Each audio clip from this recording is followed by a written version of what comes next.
이스라엘 민족들이 이제 한자리에 모였습니다. 그리고 9장 1절 말씀에 보면 그달 스문 나은 날에 또 이들이 모여서 금식하며 굵은 베옷을 입고 머리에 티끌을 무릅쓰고 앉아서 이들이 회개하기 시작을 합니다. 자, 이들의 금식은 이런 의미가 있습니다. 곡기를 끊는 거지요. 그것은 내 생명을 주님께 드린다는 의미가 있습니다. 생명을 걸고 기도한다는 의미가 있지요. 지금 이들의 금식하는 것은 내 생명을 주님께 내어드리며 회개함으로 주님 앞에 나간다는 그런 결단을 가지고 주님 앞에 나가고 있습니다. 근데 이들이 그렇게 기도하면서 제일 먼저 했던 게 무엇입니까? 이방인들과 이방 사람들과 절교했다는 것이 먼저 등장을 합니다. 이방인들, 그들과 함께 섞여 있었던 모든 것들을 분리해서 이들이 섞여 있었던 것, 그리고 세상의 가치관과 이방인의 가치관과 이방의 우상들이 이들 가운데 들어왔던 모든 것들을 다 분리해 버린다라는 거지요. 다시 거룩함을 회복하겠다라는 겁니다. 다시 하나님의 뜻대로 순종하는 삶을 살겠다는 결단으로 이들이 회개하면서 절교하기 시작을 한다는 거지요. 회개는 돌이키는 겁니다. 회개는 다시 하나님 말씀으로 돌아오는 겁니다. 그 회개부터 부흥은 시작하게 되는 거지요. 내 삶의 부흥은 회개로부터 시작을 합니다. 내 삶의 부흥은 저 사람이 바뀌면 시작하는 게 아닙니다. 내 삶의 부흥은 아내가 바뀐다고 시작되는 것도 아닙니다. 내 삶의 부흥은 내 자신의 죄를 주님 앞에 토해내고 회개함으로부터 시작하게 된다는 거지요. 그리고 내 삶 가운데 얽혀있는 세상의 가치관과 세상적 사고와 그 모든 것들을 다 뜯어내서 절단내고 절교하기 시작할 때 하나님의 부흥이 시작되게 됩니다. 그리고 이들이 했다는 것은 자기들의 죄뿐만 아니라 조상들의 죄까지 다 자복하며 회개를 하는데, 자 보시면 3분의 1입니다. 제가 몇 시간이라고 그랬어요? 3시간 동안 말씀을 읽고 3시간 동안 기도를 합니다. 또 자복하고 회개를 한다는 거지요. 이게 얼마나 큰 복이냐 하면, 하나님 말씀을 들을 때마다 그 말씀을 통해서 무엇을 깨닫냐 하면 자신들의 죄를 깨닫기 시작했다라는 거지요. 이게 얼마나 귀한 은혜이냐 하면 하나님 말씀이 들리기 시작한다라는 겁니다. 하나님 말씀이 내 귀에 들릴 뿐만 아니라 내 가슴에 그 말씀이 꽂히기 시작한다라는 거지요. 이것이 이들의 3시간의 역사입니다.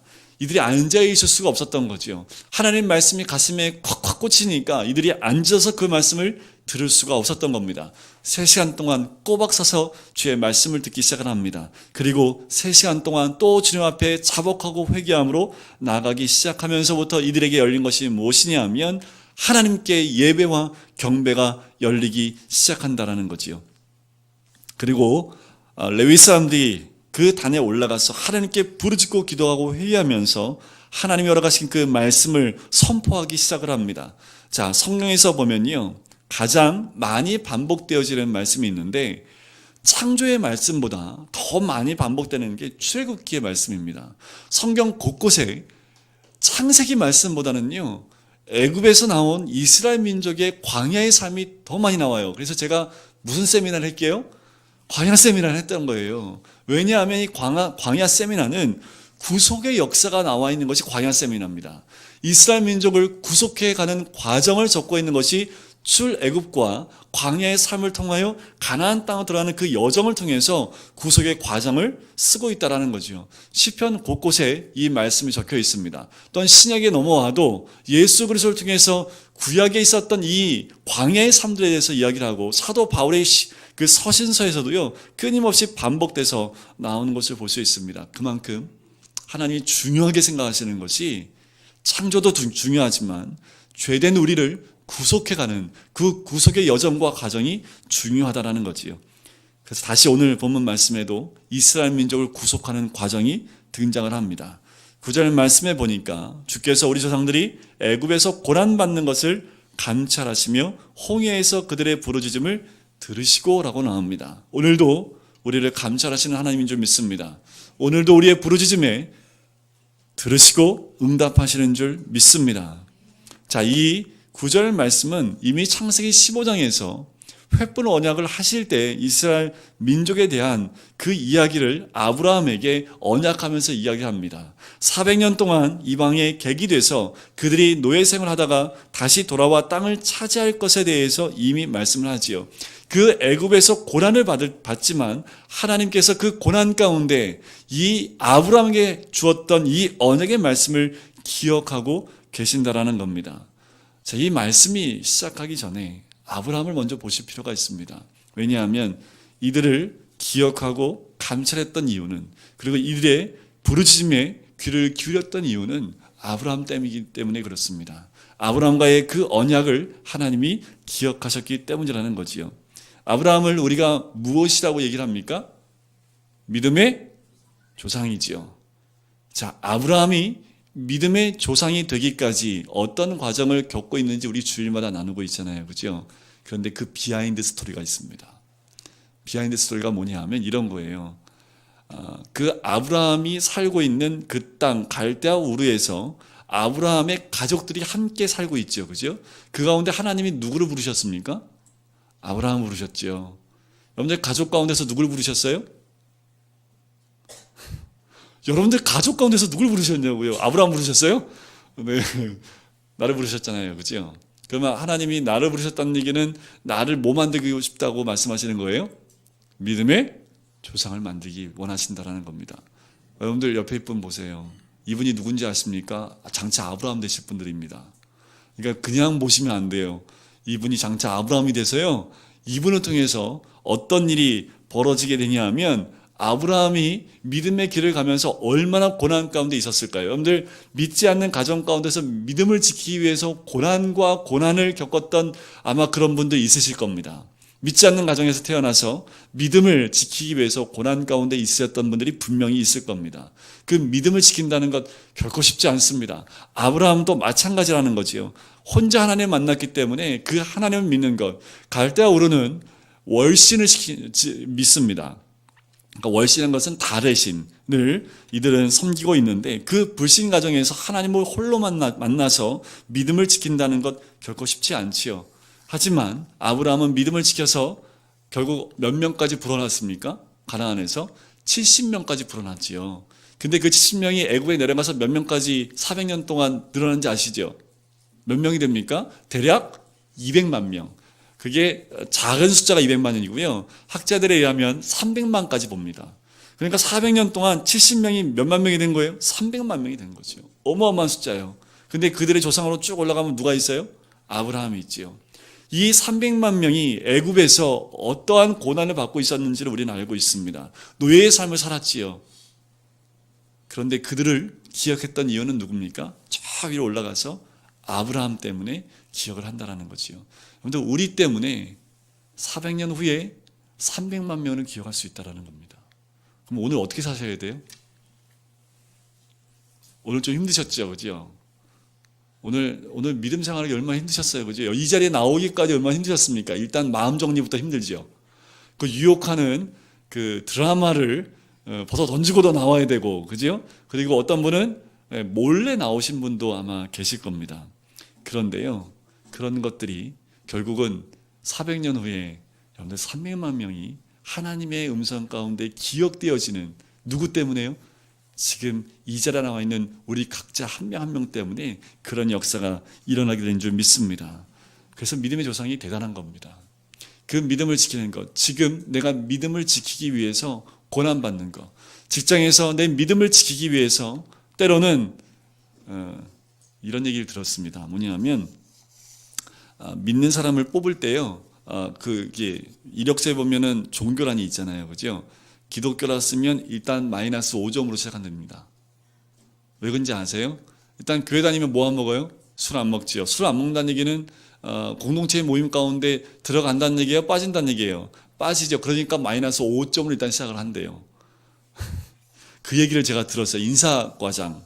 인사를 하시는 분들이 일단 그래서 안타깝게도 교회에 다니는데 종교를 무라고 적는 기독교 청년들이 많이 늘어나고 있다고 얘기를 하더라고요.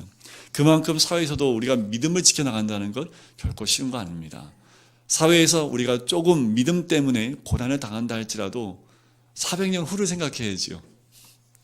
400년 후 생각 안 하도요, 한 3대, 4대 지나가면 우리 믿음의 70명의 우리 자손들이 내 기도와 그 믿음의 조상의 모습 때문에 하나님의 기억과 감찰하심과 들으심 가운데 들어갈 수 있다라는 거지요.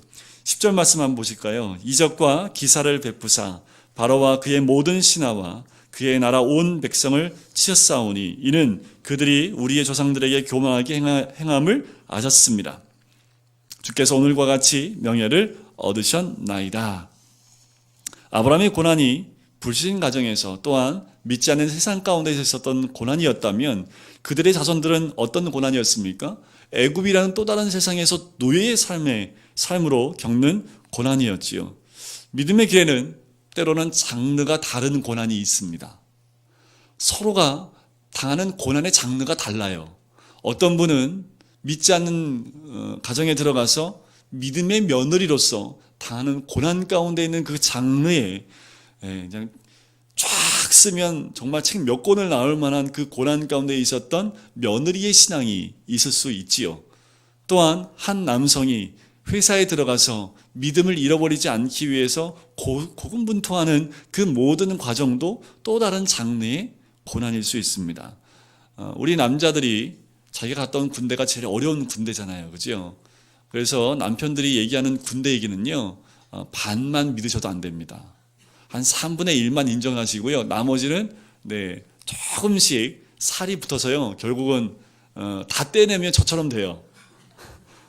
여기다 살을 붙이면 이제 강호동이 되는 거지요. 근데 우리 남자들도 항상 강호동을 얘기를 해요. 근데 결국 보면 다 저처럼 이 모양이에요. 다. 다 장르가 다르다는 거지요. 군대에서도 믿음을 지킨다는 것 쉬운 게 아니지요. 이스라엘이 미워서 또한 우리가 미워서가 아니라 그 고난을 통해서 하나님을 찾고 부르짖으라는 훈련을 주기 위해서 삶 가운데 또 올해의 고난의 장르가 다르고요. 내년에 겪는 고난의 장르가 다릅니다. 근데 기대하셔도 좋아요. 왜 기대하셔도 좋냐 하면 하나님이 매년 우리가 겪는 고난을 다르게 다채롭고 형형색깔로 만들어 놨다라는 거죠. 매년 똑같은 것만 계속 당하면 얼마나 힘들어요. 그죠? 근데 고난도 레벨이 있고 고난도 단계가 있습니다. 그래서 올해의 고난으로 올해 끝나지 않아요. 제가 이렇게 재밌게 얘기를 했지만 듣는 가운데는 지금도 이거 죽겠는데 이런 마음이 들 수도 있겠지요. 하지만 여러분들 고난이 심할수록 더 하나님을 깊이 만납니다. 북한에서 예수님 만나신 분들을 보면요, 우리가 상상하지 못할 만큼의 예수님을 또 하나님을 만납니다. 그래서 그분들은요, 탈북했다가 다시 북한으로 들어가요.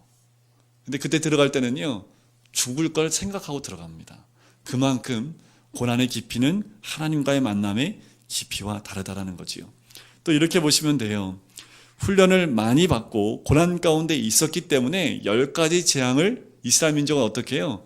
잘 넘길 수 있었다라는 거지요. 근데 잘 먹고 잘 살던 애굽은 어땠을까요? 재앙을 견디지 못했다라는 겁니다. 똑같은 시간에 똑같은 공간에 그들이 함께 살고 있었지만 아주 노예 같은 삶으로 고난 가운데 있었던 이스라엘 민족에게는 그 10가지 재앙이 그렇게 어렵지 않게끔 넘어갑니다. 하지만 잘 먹고 잘 살았던 그들은 그 재앙을 견딜 수 없었다라는 거지요. 우리가 삶의 고난이 크면 클수록 우리에게 다가오는 어떤 것도 넉넉히 이겨나갈 수 있는 그 영적인 체력들이 길려진다라는 거지요. 그 말은 이렇게도 표현될 수 있습니다. 고난을 견디고 또는 고난을 넘길 때마다 하나님이 우리한테 뭘 칠해 주시는 것 같냐 하면 성령의 기름을 이렇게 발라주시는 것 같아요. 여러분들 니스를 한 번 칠하면 2번 칠하고 3번 칠하고 많이 칠할수록 어떻습니까? 이게 빛나잖아요. 반짝반짝. 여자분들은 잘 모르시니까 아시잖아요. 그죠? 이렇게 페인트 칠도요. 한 번 하는 거하고 2번 하는 거하고 3번 하는 게 다르듯이 고난도요, 한 번 당하는 거하고 2번, 3번, 4번 당할 때마다 성령의 그 기름 부으심과 그 칠함이 다르다라는 거지요. 세상에게는 재앙이 사건이지만 하나님 믿는 우리에게는 이적과 기사를 베푸는 사건으로 다가온다라는 거지요. 그래서 10절 말씀해 보면 정확하게 나와요. 이적과 기사를 우리한테는 베푸셨지만 바로와 그의 모든 신하와 그의 온 백성을 뭐 하는 거예요? 치셨다라는 거니까요.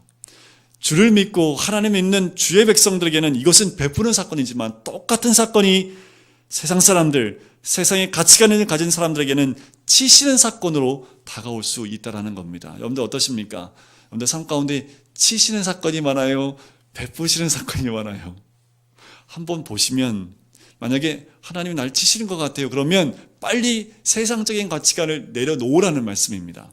그런데 세상에 들어오는 모든 사건들이 지금 내년에도 경제가 더 어렵다고 얘기를 해요. 성장률은 더 떨어졌다고 얘기를 해요.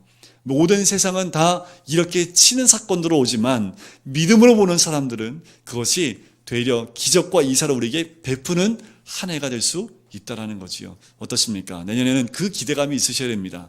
세상이 죽겠다 하면 우리는 뭐예요? 엄매 살겠네. 드디어 하나님이 우리에게 기적과 이사를 베푸시는 한 해가 되겠구나라는 기대감을 가지고 기도로 그 어려움을 뚫고 나갈 수 있는 그 신앙이야말로 믿음의 조상의 신앙이 되지 않을까라는 생각을 해보게 됩니다. 사건이 생기고 위기가 다가오는 것이 아니지요.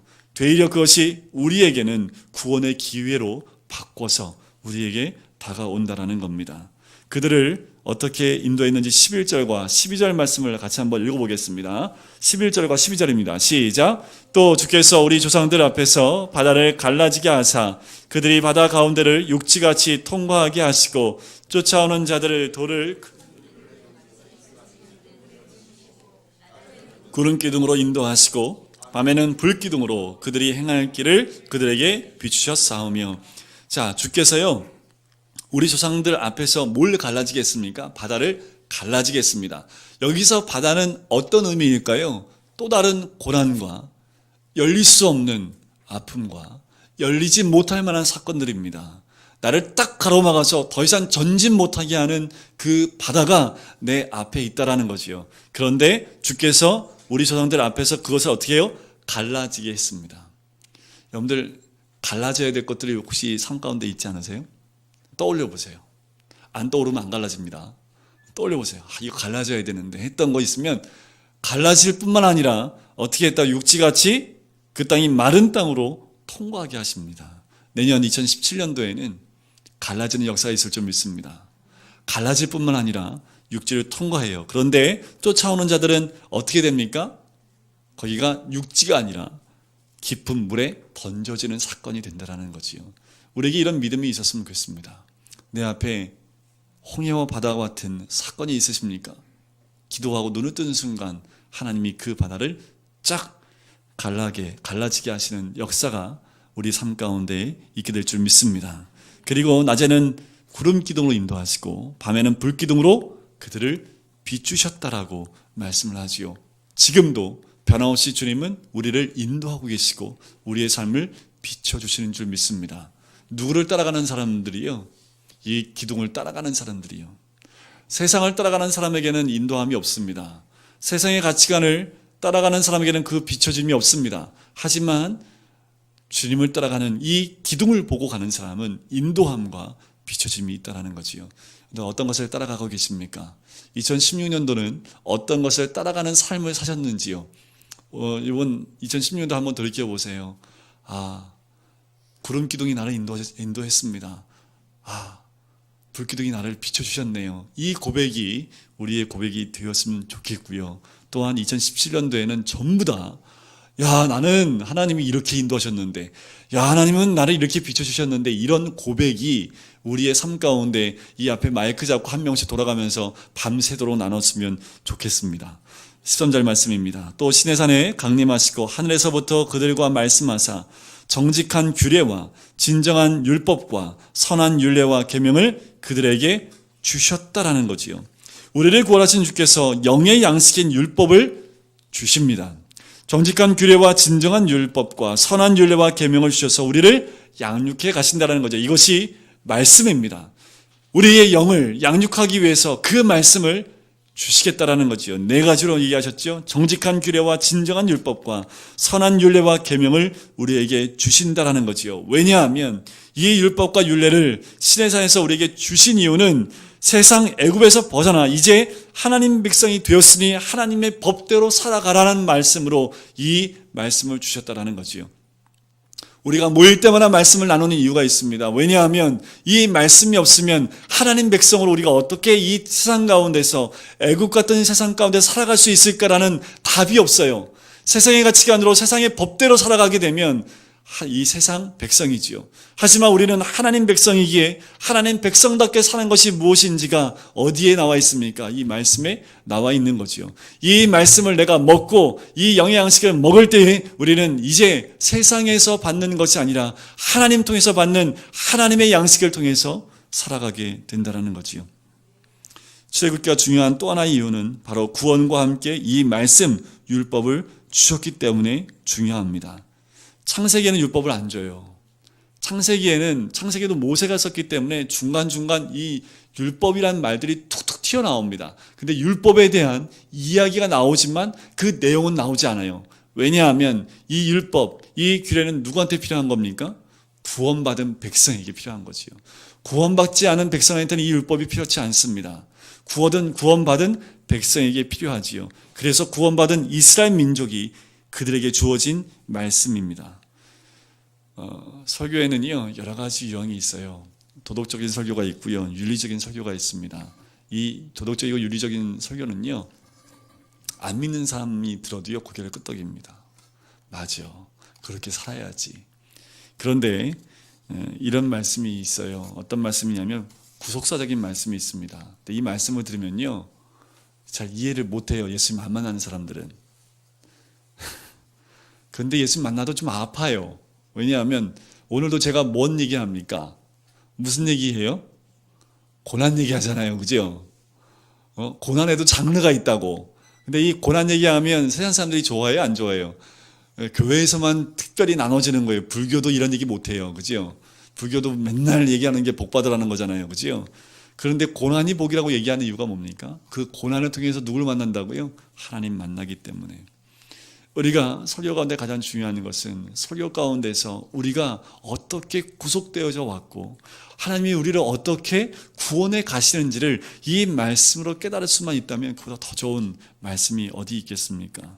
이렇게 율례와 이 율법과 규례를 말씀하시면서 이 율법 가운데 14절에 보니까 중요한 한마디를 하십니다. 거룩한 안식일을 그들에게 알리시며. 십계명 가운데 네 번째에 있는 안식일을 얘기합니다. 십계명 중에서 중요한 계명이 제4계명인데 그 10가지 계명 가운데 거룩한 안식일을 지키라는 이 명령을 특별히 얘기하고 있다는 거지요. 왜 이 말씀을 했을까요? 왜냐하면 인생의 목적이 거룩이기 때문에 그렇습니다. 우리의 인생은요 이 땅에 살면서 행복하기 위해 사는 거 아닙니다. 오늘 이 땅에 살면서 우리가 원하는 삶은 뭐냐면, 하나님이 기뻐하시는 삶이 뭐냐면 거룩이라는 거예요. 그 거룩은 뭘까요? 어떻게 하면 거룩해질 수 있을까요? 자, 홍해를 건너지 않고 어떻게 세상과 구별된 거룩한 가치관을 가질 수 있겠습니까? 지금도 우리는 홍해를 건너 있는 사람들입니다. 홍해를 건너가지 않으면 아직 애굽의 가치관 가운데 있기 때문에 우리에게는 세상과 구별된 거룩이 있을 수 없다라는 거지요. 내가 거룩하니 너희도 거룩할지어다. 레위기 말씀에서 말씀하셨고 또한 출애굽기 말씀에서 반복해서 하시는 말씀이에요. 내가 거룩하니 너희도 거룩하라. 이 말씀은 우리를 구원하신 목적이 뚜렷하다라는 거지요. 우리를 거룩하게 하는 거지요. 거듭나지 않은 사람은 인생의 목적이 행복이 아닌 거룩이라는 것을 이해할 수 없습니다. 그런데 안식이 맨 처음 나온 게 창세기 2장입니다. 안식일을 거룩하게 하셨다라고 나옵니다. 왜 안식일이 거룩할까요? 단 한 가지 이유 때문에 그래요. 여섯째 날까지 창조가 이루어졌지요. 그 창조가 뭐대로 됐습니까? 어떻게 해서 창조가 됐습니까? 그렇죠. 말씀대로 되니까 하나님이 그 모든 것을 보시고 심히 아름답게 보시고 그 다음에 안식하시는데 그 안식한 날을 거룩하게 하셨다는 거지요. 뭐가 거룩입니까? 하나님 말씀대로 되는 게 거룩입니다. 우리의 삶이 말씀대로 되고 있습니까? 그 삶은 거룩한 삶입니다.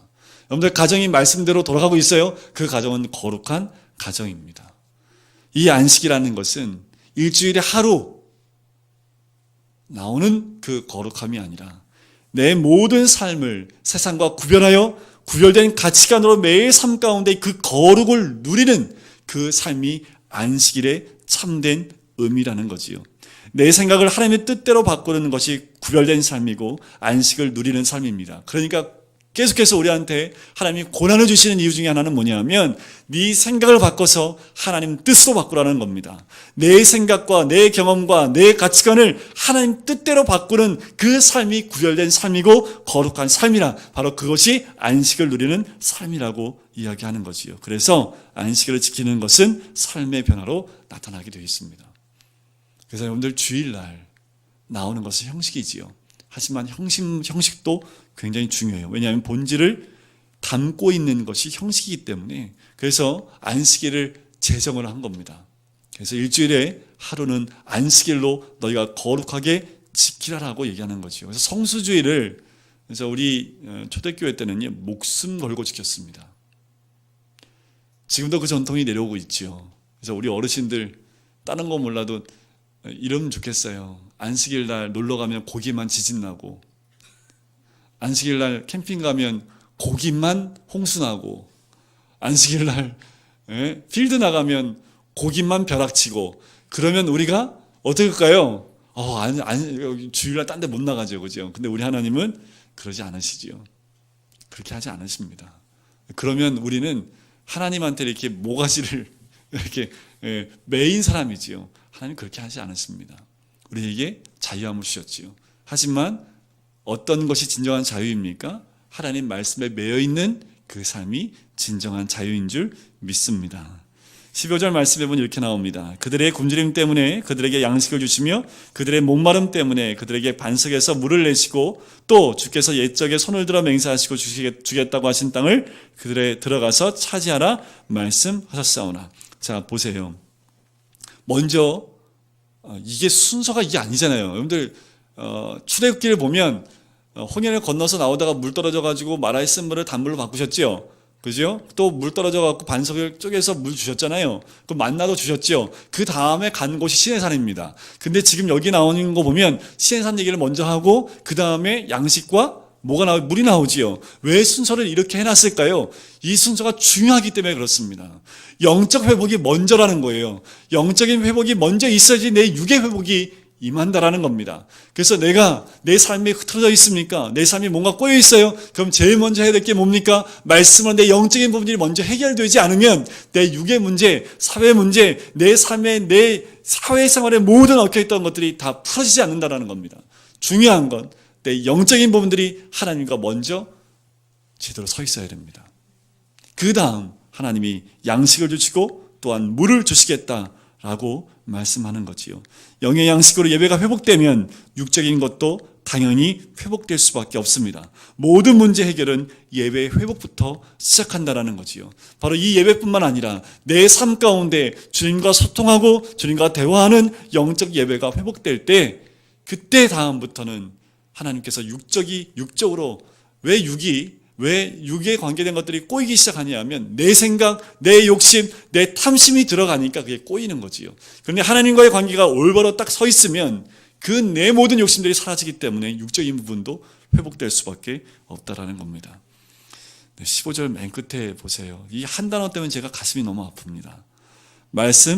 말씀하셨사오나. 이게 나로 끝나면 안 되거든요. 말씀하셨습니다로 끝나면 딱 좋은데, 여기서 딱 끝나는데 말씀하셨사오나 하는 건 뭐예요? 끝에 뭐가 있는 거예요? 접속사가? 그러나. 그 말은 그 뒤에 뭐가 나온다는 얘기입니까? 안 좋은 게 나온다라는 거지요. 여기서 요 그러나가 나오지 말아야 되는데 그러나가 나와서 그 다음 절에 보십시오. 그들과 우리 조상들이, 그러니까 그들과 우리 조상들이 또한 우리가 교만하고 목을 굳게 하여, 이 목을 굳게 했다는 말이 두 번이나 나와요. 주의 명령을 뭐 했다고요? 듣지 않고 거역하며 주께서 그들에게 행하신 기사를 뭐 하지 않았어요? 기억하지 아니하고 또 목을 굳게 하며 패역하여 스스로 한 우두머리를 세우고 종되었던 땅으로 돌아가고자 하였나이다. 근데 또 그러나가 나와요. 여기는 축복의 그러나, 앞에 그러나는 우리 개인의 육적인 그러나. 근데 여기서는 그러나, 요 그러나는 없으면 안 되지요. 주께서 용서하시는 하나님이시라. 그 은혜로우시며 긍휼히 여기시며 더디 노하시며 인자가 풍부하심으로 그들을 버리지 아니하셨나이다. 보시면요, 10절 맨 앞에 있었던 이적과 기사를 베푸사라는 그 베풀다라는 그 말과요, 자 15절에 나오는 그들의 굶주림 때문에 그들에게 양식을 주시며 목마름 때문에 그들에게 반석에서 물을 내시고 주시고 내시고, 요 말이 똑같은 단어입니다. 그러니까 펜으로 이렇게 표시해 보세요. 베푸사하고요, 그리고 양식을 주시며 하고요, 그리고 반석에서 물을 내시며 해서 내시며, 요게 다 똑같은 단어입니다. 히브리 말로는 똑같이 쓰여져 있어요. 베푸는 거지요. 양식도 베풀어주고 있지요. 물도 베풀어주고 있는 거지요. 근데 또 한 가지 단어가 똑같은 단어를 쓰고 있는데요, 17절에 한 우두머리를 세우고라는 그 세우다, 요거도 똑같은 단어를 쓰고 있어요. 그러니까 요거를 다른 말로 바꿔볼까요? 베풀다로. 한 우두머리를 베풀어서라는 거지요.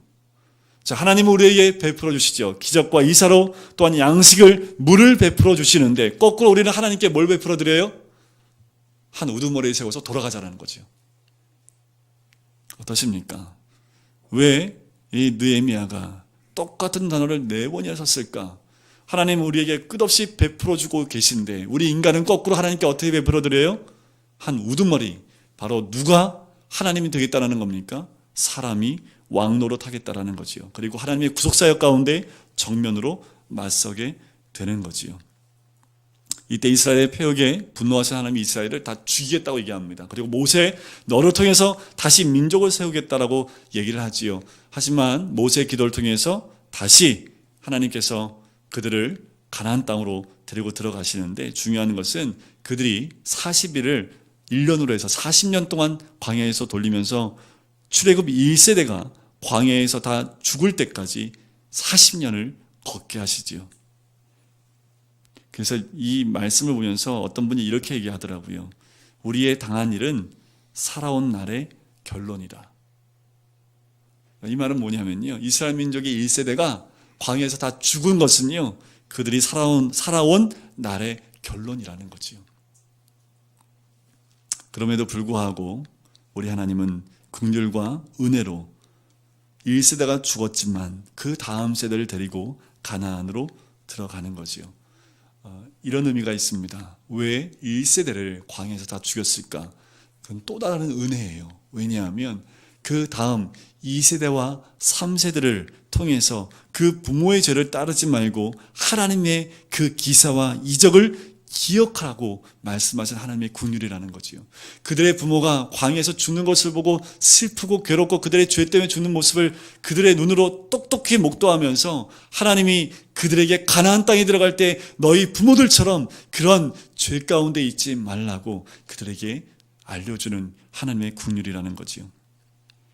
또 그들이 뭐합니까? 18절에 보니까 송아지를 부어 만들어요. 그리고 애굽에서 나오게 한 신이라고 하여 하나님을 크게 모독하기 시작하는 이스라엘 민족의 또한 그 모습도 봅니다. 그만큼 우리는 눈에 보이는 우상을 만들기 원해요. 여러분들 어떠십니까? 우리가 이 시간까지 올 때에 누구의 은혜로 여기까지 왔습니까? 또한 우리 다음 세대인 우리 자녀들이 다음 어떤 세대로, 어떤 세상으로 이들이 나아가야 될까요? 저는 이 1세대처럼 우리가 광야에서 죽는 모습을 보여주지 않았으면 좋겠습니다. 우리 모든 1세대가 우리 다음 세대와 함께 다 가나안에 들어가야지요. 가나안에 들어가서 우리 1세대가 다음 세대를 가르치면서 하나님이 어떻게 인도하셨는지, 하나님이 어떻게 우리를 이 광야 가운데서 우리를 인도하셨는지를 우리 다음 세대에게 나눠줘야 되지요. 이스라엘 민족처럼 광야에서 다 1세대가 죽는 걸 통해서 이들에게 교훈을 남겨주는 그런 세대가 아니었으면 좋겠습니다. 그리고 19절부터 22절 한 번만 같이 읽으시고 말씀을 정리해 보도록 하겠습니다. 19절부터 우리 22절까지 같이 한 목소리 읽겠습니다. 시작. 주께서는 주의 크신 긍휼로 그들을 광야에 버리지 아니하시고 낮에는 구름 기둥이 그들에게서 떠나지 아니하고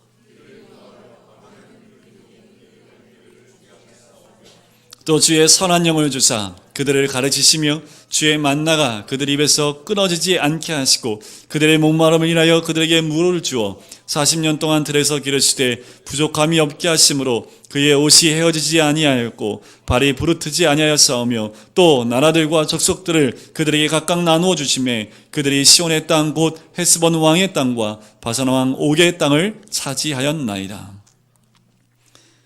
결국 하나님의 그 크신 은혜가 이 19절부터 22절까지 다 기록되어 있습니다. 다시 한번 또 얘기하시지요. 광야에서 버리지 않겠다는 겁니다.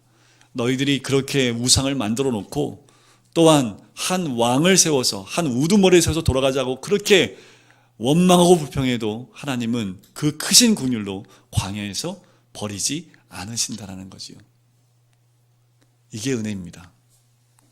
우리가 죄 가운데 있다 할지라도 하나님 우리를 버리지 아니하시고, 여러분들 저 같으면 제가 하나님이면 구름 기둥 불 기둥 걷어갔을 거예요. 벌써. 언제예요? 네, 금송아지 만들었을 때 시내산에서 이미 야 구름 기둥 불 기둥 일로 와. 안 되겠다.